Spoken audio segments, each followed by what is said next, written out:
For a while, I've been wanting to make a video on games that define the Atari 2600.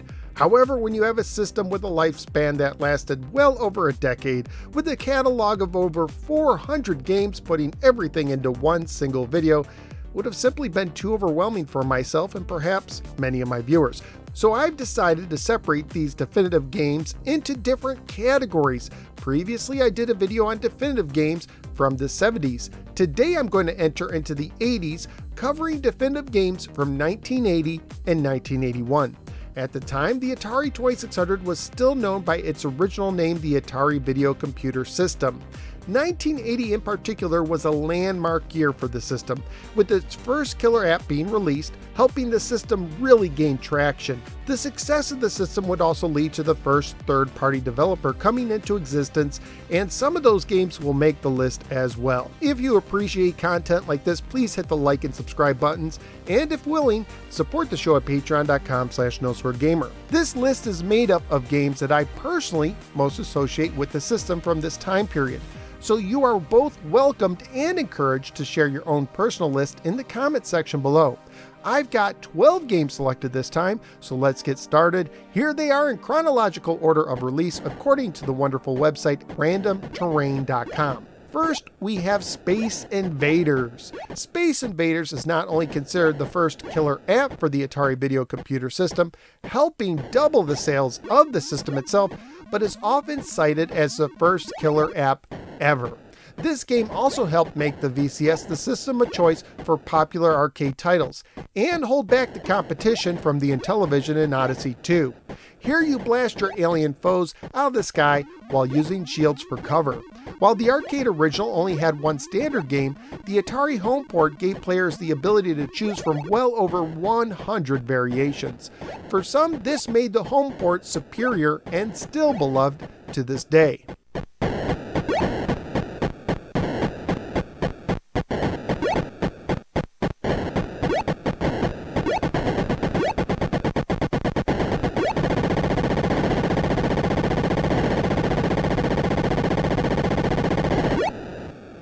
Next, I have Adventure. In my video covering the definitive games from the 70s, there were some wondering why Adventure was left off the list. Simply put, even though work on it began in the 70s and code from a prototype was used to help make Superman, which was released in '79, Adventure didn't officially come out until 1980. This is another landmark title, not just on the system, but on video game history. Finding items to progress, navigating mazes, and slaying dragons helped establish a formula that would continue to this day with such games as the Zelda series. It also helped popularize video game Easter eggs, as seen in the book and film Ready Player One, as well as introduce many players to the most dreaded of all video game villains, bats. Some may joke today that the dragons look like ducks, but at the time, they could actually strike fear into a player as they tried to eat you alive. But even I'll admit, I thought your weapon was a spear and not a sword when I first played it. Nonetheless, Adventure easily deserves to be on this list.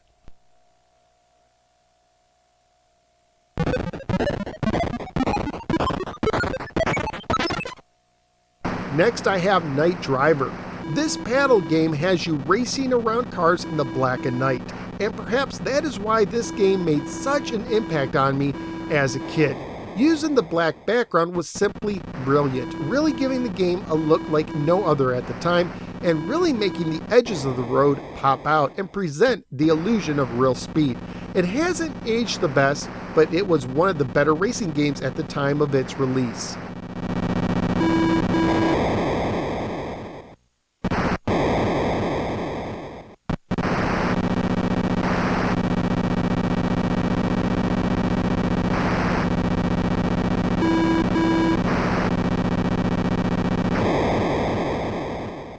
Next, I have Circus Atari. Circus Atari appears to be a ripoff of Circus, a 1977 arcade game by Exidy, but it doesn't mean it's not a fun ripoff. Using the paddle controllers, you jump your guys off a movable teeter-totter, trying to gain enough height to pop the balloons at the top of the screen. Simple yet fun, and it's oh so satisfying when your guy is able to hang out on the top for a while, and also comical when he lands on the ground with a splat.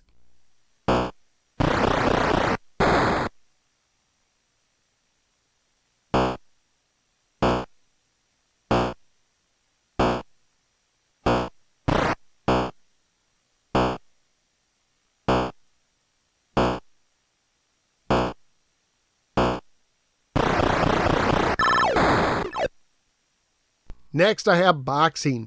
Boxing was one of the first 4 games released by Activision and helped open the door for future third-party games that are still being released for consoles to this day. The overhead view may not look like much in a screenshot, but the punching animation was pretty impressive for the system when it came out. Of course, what really matters is the gameplay, and this game just about perfects the simple but fun formula found in the best Atari 2600 sport games. Can you trap your opponent against the ropes with a barrage of punches? Can you get 100 punch points before the bell rings? With this game, it'll sure be fun trying.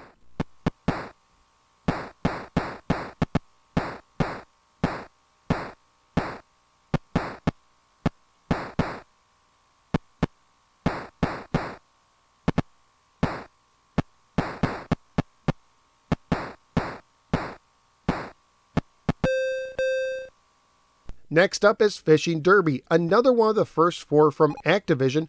Fishing Derby places you against an opponent, casting your line to catch fish. Deeper fish are worth more points, but take longer to reach and reel in. And don't forget the hungry shark looking to steal your catch. This game hasn't aged the best, but as a kid it was one of my absolute favorites.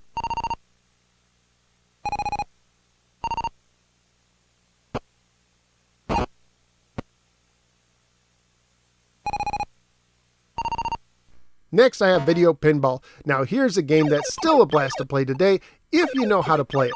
Video Pinball is pretty basic on the surface. It's just a single screen. There's not much going on graphically. I mean, even the ball is a square. And the physics aren't really pinball realistic, but once you get past the limitations of this earlier Video Pinball game, there is a potential for a quite enjoyable experience. It was one of my favorites growing up, but as an adult, when I learned the art of nudging the ball by using the joystick with the button in small increments so as not to cause it to tilt, my appreciation of the game grew even more. Any fan of video pinball games should be thankful for the trail this game helped blaze.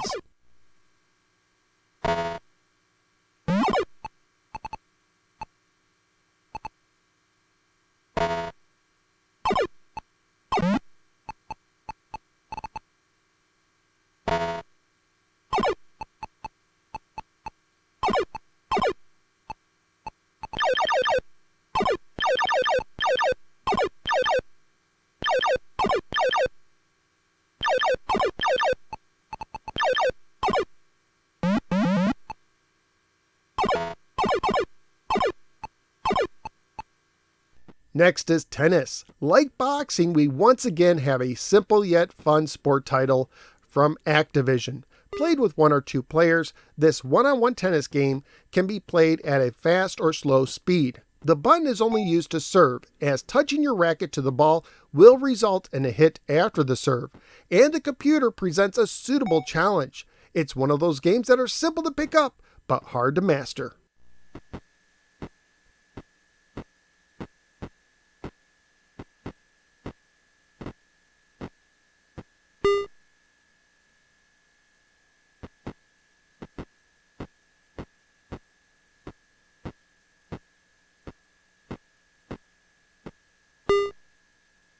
Next is Missile Command.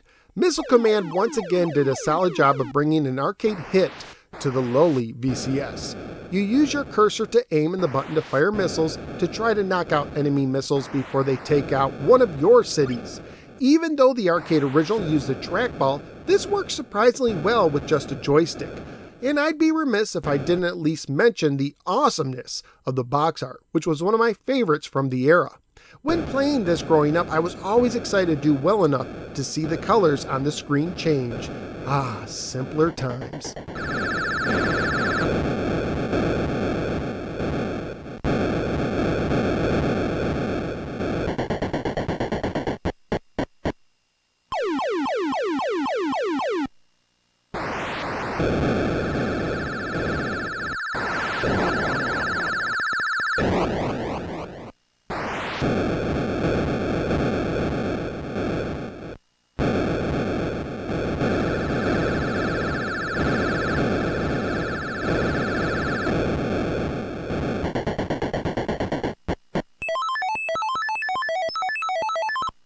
Next is Warlords, another arcade conversion, this time using the paddle controllers to full effect. Guard your wall and aim for openings to defeat your enemy.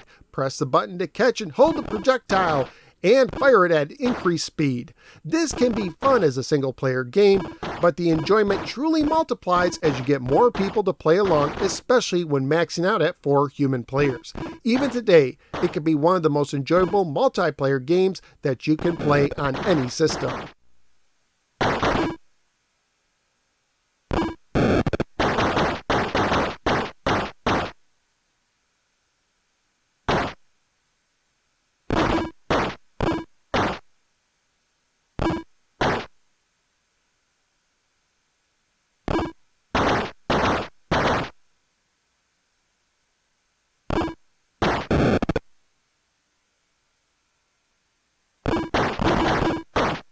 Next is Asteroids, yet another arcade conversion, and one you could argue is more enjoyable than the original thanks to its 66 game variations. Blast colored rocks in space and don't die. Depending on the variation, you can also hyperspace to a random spot on the screen, turn on your shields that will blow you up if you use them too long, or flip your ship.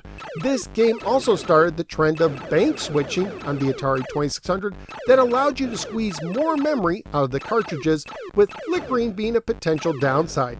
Asteroids rocks, pun intended, and if you earn an extra life, you'll even hear a sound that many claim resembles the McDonald's French fry fryer alarm.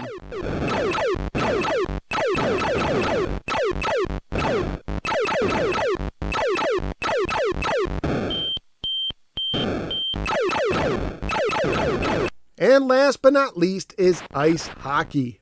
Early sport games on the 2600 may have been severely limited, but often were still loads of fun. And that goes for the last game on this list, Ice Hockey by Activision. It's 2-on-2, controlling one team player at a time. Should you try to check your opponent on the ice or steal his puck instead? Games are short, but not short on intensity as the clock continues counting down. It's fun against a computer, but even better against a friend.